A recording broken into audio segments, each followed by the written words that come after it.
ẹ̀yin tèmi bó o ní ṣe wà.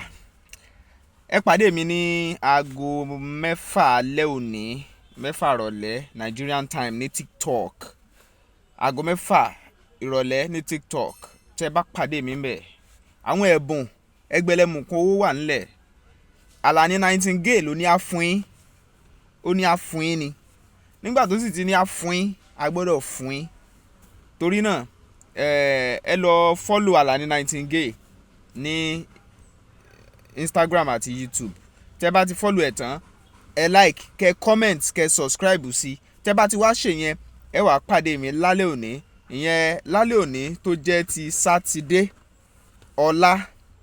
Alẹ́ òní tó jẹ́ Sátidé ọjọ́ 10, ìyẹn 10 August. Ọ̀la August 11 àti ọ̀túnla August 12. Níbẹ̀ yẹn gangan ọjọ́ mẹ́tẹ̀ẹ̀ta yẹn la máa fi ṣe. Ẹ sì jẹ̀bùn, ẹ gba ẹ̀bùn ẹgbẹ̀lẹ́mùkún owó. Ẹ wá gbọ́ àwọn orin tó wà ńbẹ̀, ẹ lọ gbọ́ dáadáa. Pàápàá jùlọ Hunters Prayer tí wọ́n ń pè ní bàbá má yọwọ́ lọ́rọ̀ mi. Ẹ lọ wò ó, Hunters Prayer bàbá má yọwọ́ lọ́rọ̀ mi. Ẹ lọ wò ó torí ìbéèrè á jáde láti ibẹ̀, á sì jáde láti àwọn nǹkan míì tó ní í ṣe pẹ̀lú ẹ̀. Ẹ má gbàgbé òwe ilẹ̀ Yorùbá, òwe lẹ́ṣin ọ̀rọ̀ lẹ́ṣin òwe, bọ́rọ̀ bá sọnù òwe òun la fi ń wa.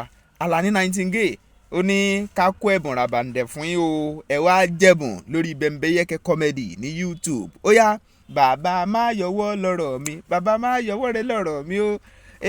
Bàbá má yọwọ́ lọ́rọ̀ mi, bàbá má yọwọ́ lọ́rọ̀ mi.